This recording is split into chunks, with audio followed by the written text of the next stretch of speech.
ጥያቄ ነው የምጠይቃችሁ። እሺ እግዚአብሔር በመለኮት አንድ ነው፣ በአካል ሶስት ነው፣ አብ ወልድ መንፈስ ቅዱስ ነው ብለህ ታምናለህ አታምንም?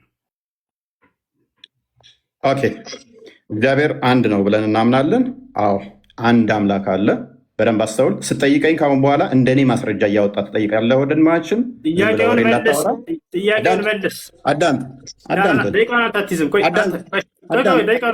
እስራኤሎች ስማ፣ አምላካችን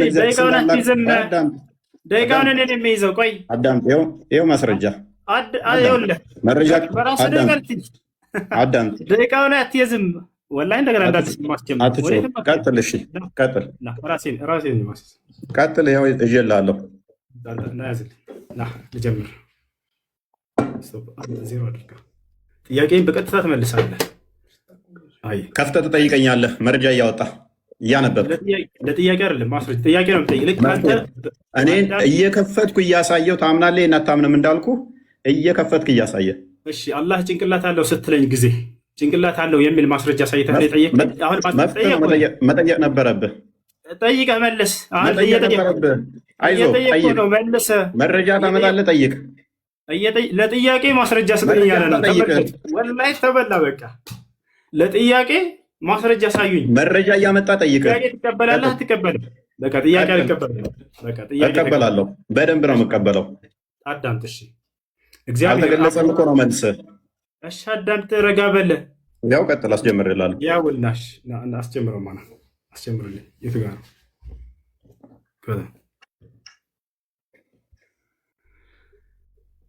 እሺ እዚህ ነው ስጠው። አይዋ እሺ አምላክህ ኢየሱስ ክርስቶስ ብልት አለው ብለህ ታምናለህ አታምነህ? በስጋ የተገለጠ ስለሆነ ወንድ ተብሎ ተጠርቷል። ማቴዎስ ወንጌል ላይም አስቀድሞ ትንቢትም ተነግሮለታል። በስጋ ስለተገለጠ አላ በስጋ ተገልጧል ወይስ የለውም ነው ያልኩት። እፎይ ብልት አለው ወይስ ነገርኩህ እኮ የእኔ በስጋ ስለተገለጠ ነው። አላ በስጋ ተገልጧል።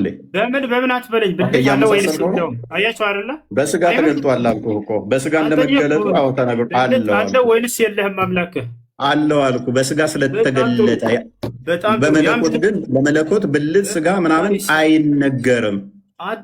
በስጋ ስለተገለጠ ያንተ አለ በስጋ ተገልጧል። በቃ ጥያቄ አታስተናግድም።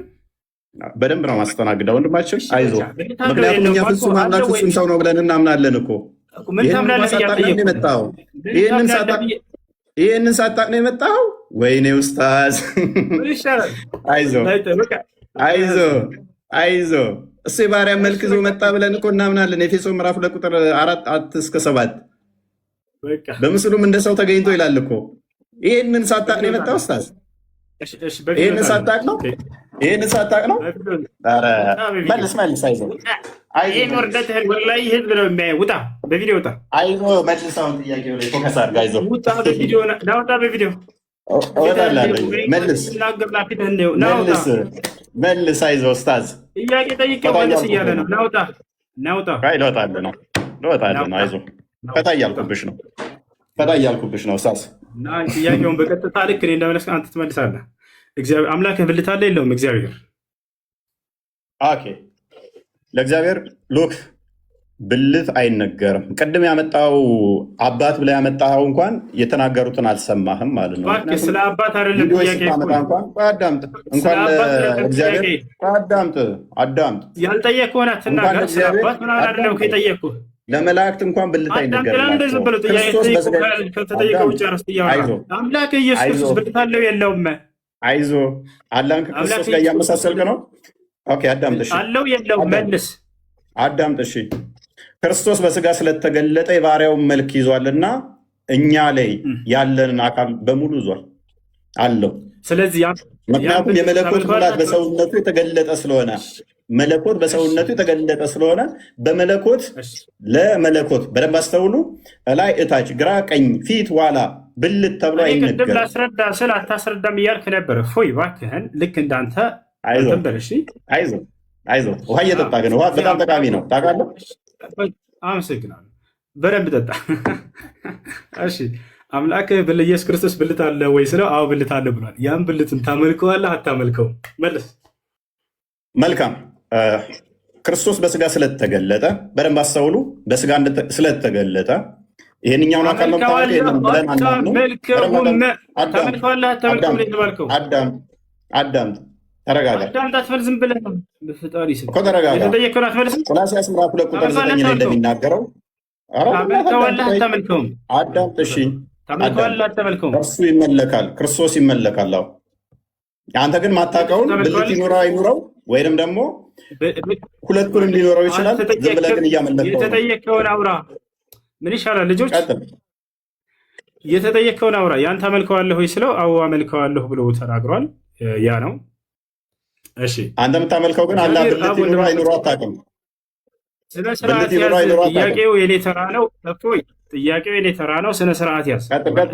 አሳዝናኝ እኮ ነው። አልተገለጸም ብለህ መልሰህ ጨርሰህ አሳዝናኝ ነው። አይዞህ ቀጥል። አንተ ወንድ ከሆንክ ጥያቄን አስተናግድ። እሺ አንተ አምላክ ብለህ የምታስበው እንደ መጽሐፍ ቅዱስ አንድ አምላክ የተባለው ማን ነው? ስለ አንድ አምላክ ስታወራኝ ነበር። አንድ አምላክ የተባለው መጽሐፍ ቅዱስ ላይ ማን ነው? ያዌ።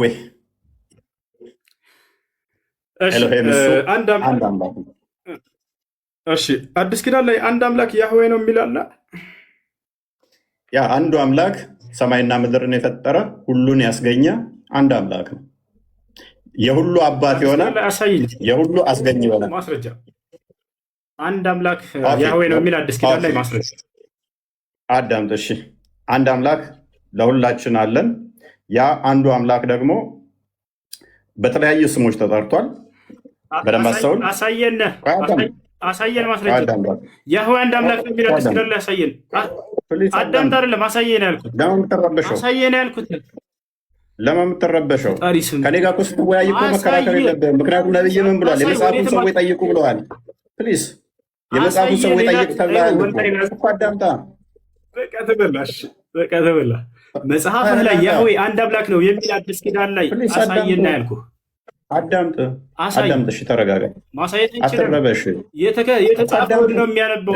ውሸት አያሳይም፣ ግደሉት፣ አያሳይም። አይ ቲንክ ኔትወርክ ነው እንደ ምንድን ነው እሱ የማያዳምጠው? እናክፈተው፣ አሳይ። እያዳመጥክ አይደለማ? ታዳምጣለህ?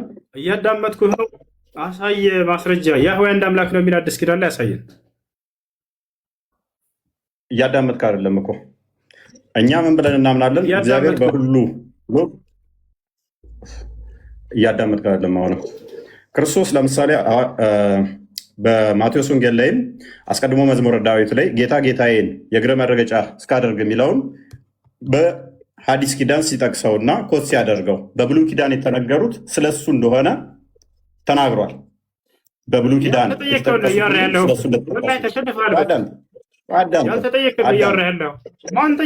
አዶኒ ጌታ ለምን ትረብሻለህ? የተጠየቀውን ማስረጃ ላሳይ አልቻለም። ወደ ቀጣይ ጥያቄ። ይሰማ ልጆች ይሰማቸዋል? አልተገለጠም። መልስ ነዋል። ይሰማቸዋል? አልተገለጠም። ዘወል መልሱ ይሰማል። እባክህ አልተገለጠም። ቀጥል፣ ግለጥ። እሺ መልካም። እሺ የተጠየቀውን የሰው ሊመልስ አልቻለም። አንድ አምላክ ተብሎ የተገለጸው ያህዌ ነው አለን አዲስ ኪዳን ላይ። የቱ ጋር ብያሳየው? አዳምጥ፣ አሳይ። ወፍ የለም አሰማማ። ምክንያቱም ዮሐንስ ወንጌል ምዕራፍ 8 ላይ እኮ ከቁጥር 54 ጀምሮ በደንብ አዳምጥ። በመጀመሪያ አሁንም ትገባለህ። ማስረጃ አሳየን። ሂድ፣ ክፈት፣ ማስረጃ አሳየን። ሂድ። አልቀጥልም፣ ማስረጃ አሳየን። ያህዌ አንዱ አምላክ ነው ብሎ ኢየሱስ ክርስቶስ ዮሐንስ ወንጌል ላይ ያስተማረበት ወይንም ሐዋርያቶች ያስተማሩበት አሳየን። ክፈት። እኛ እንደ እስልምና አይደለንም እኮ አልኩህ። እግዚአብሔር የተለያዩ ስሞች አሉት፣ በተለያዩ ይጠራል። መልስ የለውም፣ አያሳይም። መልስ አሁንም እየጮኸ ነው። አንድ አምላክ አለን ብሎ የተናገረውን አታውቅም እንዴ? ለአንድ አምላክ ሂድና ስገድ ብሎ የተናገረውንም አታውቅም? ይህንን ቤት ትጠይቃለህ እኮ ቤት ስትጠይቅ ነበረ። ከትእዛዛት የቱን ልጠብቅ ሲል የብሉይ ኪዳንን ኮታ አድርጎ እንደተናገረ ክርስቶስ አታውቅም ማለት ነው።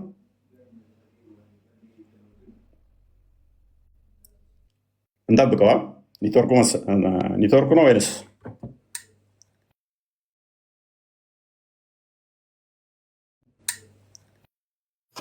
ወላሂ ላዚም ዋርኒንግ ሰጥቶኛል።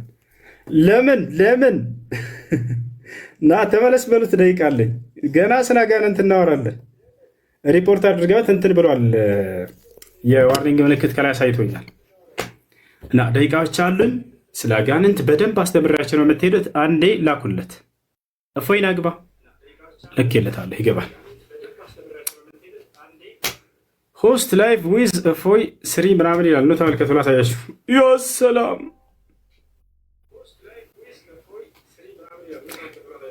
ምን እናድርግ ልጆች?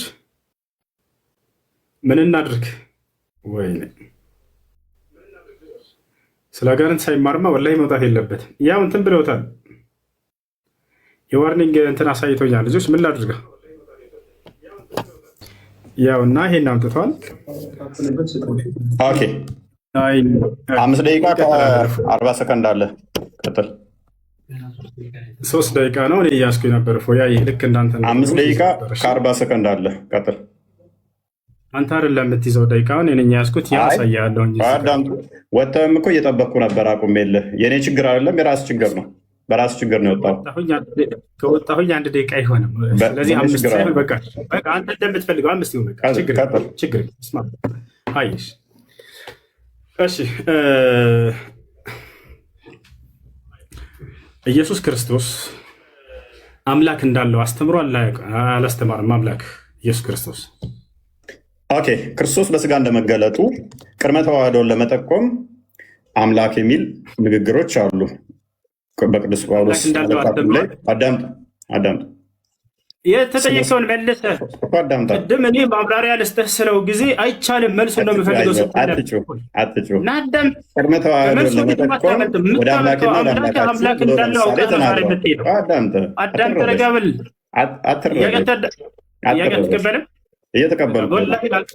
እየተቀበልኩ ነው። አይዞህ አምላክ ኢየሱስ ክርስቶስ አዳም ራስህ ውይይታችን ምንድን ነው? እሱ ውይይታችን እግዚአብሔር የነቢያት ማንን የሰበኩት የሚል ነው። አንደኛ። ሁለተኛ ደግሞ አዳምጥ፣ አይዞህ ጥያቄ አይመልስም። ውይይቱንም አላወቀውም ማለት ነው። ውይይቱንም ረስተዋል። ግን ልመልስልህ ብዬ ነው። ፎበር ልስራለህ እኮ መልሱን መልስ። አምላክህ ኢየሱስ ክርስቶስ አምላክ እንዳለው አስተምሯል ወይንስ አላስተማረም? ቀጥል። መልካም። ለምሳሌ ዮሐንስ ወንጌል ምዕራፍ 20 ላይ ከቁጥር 17 አካባቢ ጀምሮ ስጠኝና ማስረጃ ትስብያለህ። እፎይ መልሱን ስጠኝ። እየነገርኩህ እኮ ነው።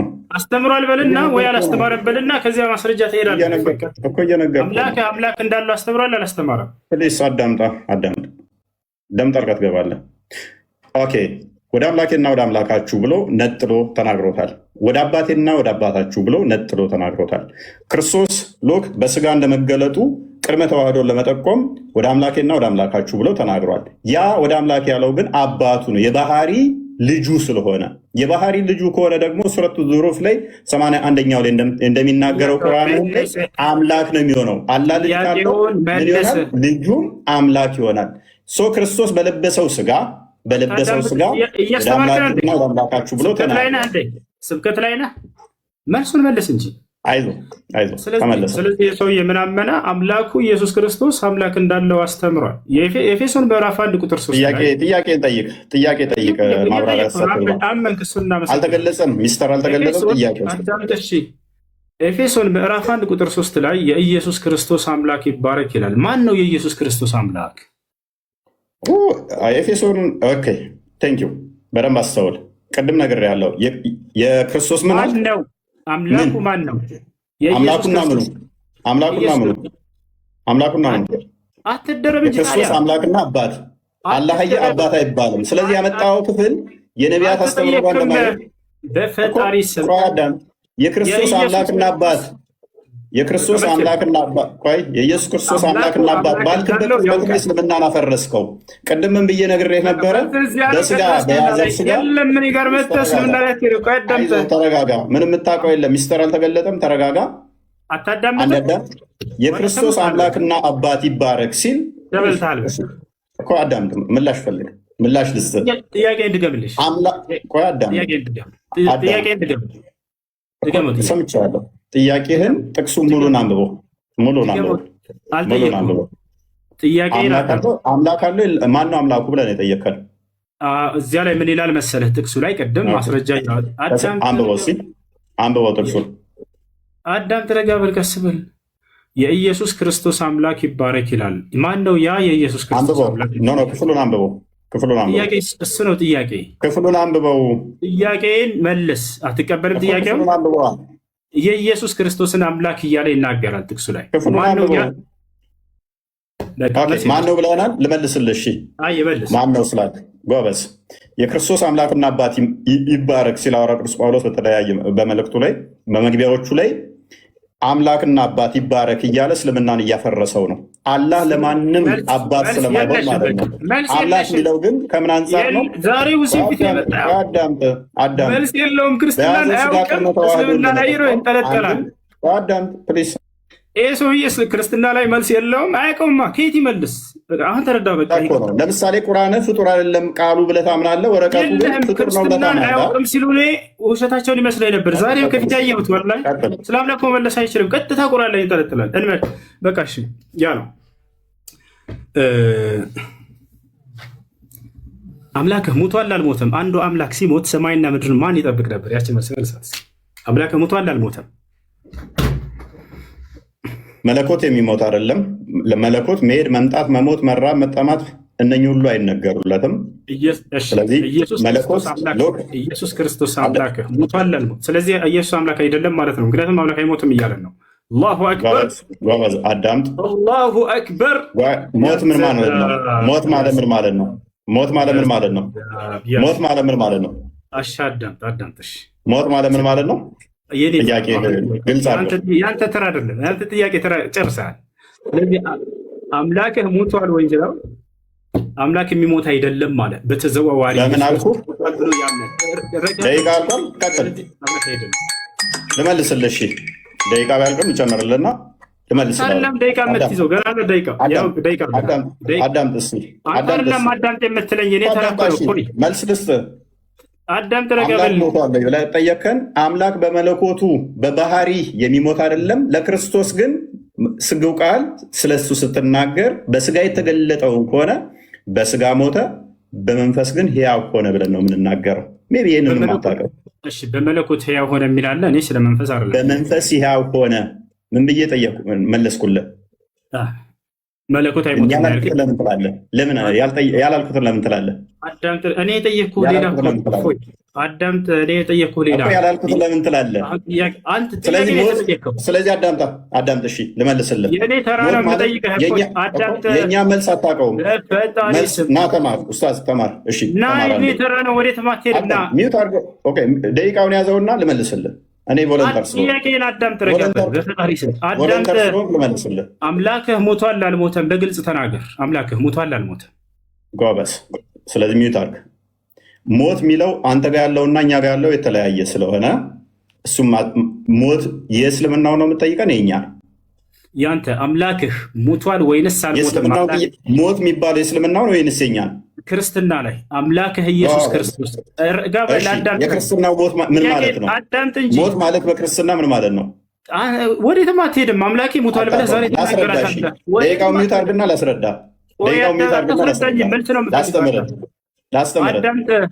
ላስተምርህ። ጥያቄው አትሽፎይ። አምላክህ ኢየሱስ ክርስቶስ ሙቷል ወይንስ አልሞተም? መልስ።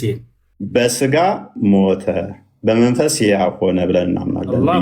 ሞት የሚነገረው ነፍስና ስጋ አንድም መለየት ስለሆነ ያዕቆብ ምዕራፍ 2 ላይ ከቁጥር 24 ጀምሮ ስለሚናገር፣ ሞት እንደናንተ ግን መጥፋት ከሆነ እኛ እንደዛ እናምንም። ስለዚህ ማን ያስተዳደር ነበር ምናምን መለኮት ለቅጽበት እንኳን መሞት ወይንም መለየት የለበትም ማለት ነው። ዮሐንስ ወንጌል ምዕራፍ 1 ላይ ቁጥር 18 ላይ እቅፍ እንዳለ ይናገረናል። ክርስቶስ በስጋ እንኳን ተገልጦ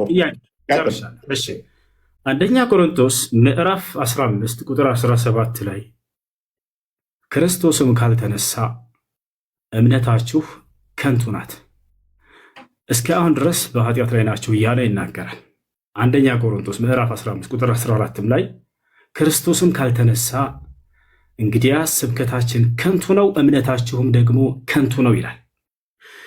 የክርስትናን እምነት ከንቱ መሆንና ለመሆን መሰረት ያደረገው የክርስቶስ መነሳት ላይ ነው፣ ትንሣኤ ላይ ነውና ኢየሱስ ክርስቶስ ከሙታን ሲነሳ ያየው አንድ የሐዋርያ ምስክር አለ ወይንስ የለም? ኦኬ እዛው የጠቀስከው ምዕራፍ ላይ ሜይ ቢ አንደኛ ቆሮንቶስ ምዕራፍ 15 ነው የጠቀስከው። እዛው የጠቀስከው ምዕራፍ ላይ ከቁጥር 1 ጀምረህ አላነበብከውም ወንድማችን። መጽሐፍ እንድታነብልኝ አይደለም አትረብሽ። መጽሐፍ እንድታነብልኝ የጠቀስከው መጽሐፍ ላይ ምስክር ልሰጥህ እኮ ነው፣ ላነብልህ ነው።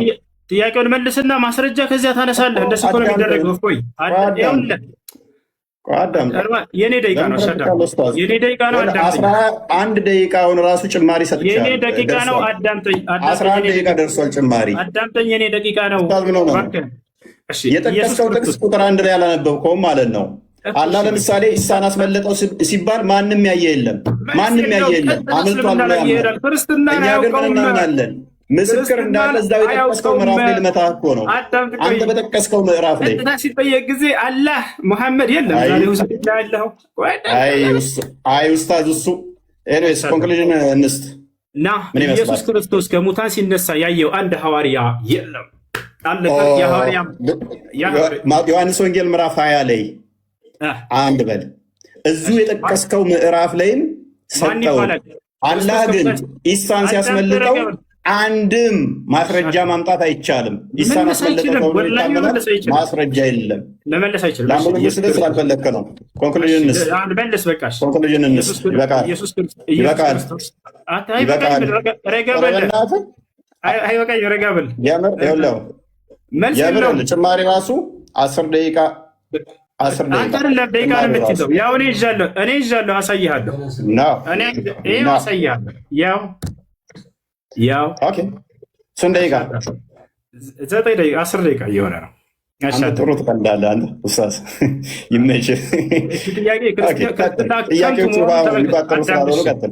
ኢየሱስ ክርስቶስ ከሙታን ካልተነሳ ክርስትናችን ከንቱ ነው፣ ስብከታችን ከንቱ ነው፣ እምነታችንም ውሸት ነው ብሏል ጳውሎስ። ስለዚህ ክርስቶስ ከሙታን መነሳቱን ያየ አንድ የሐዋርያ ምስክር አለ ወይንስ የለም? እፎይች መልሳት።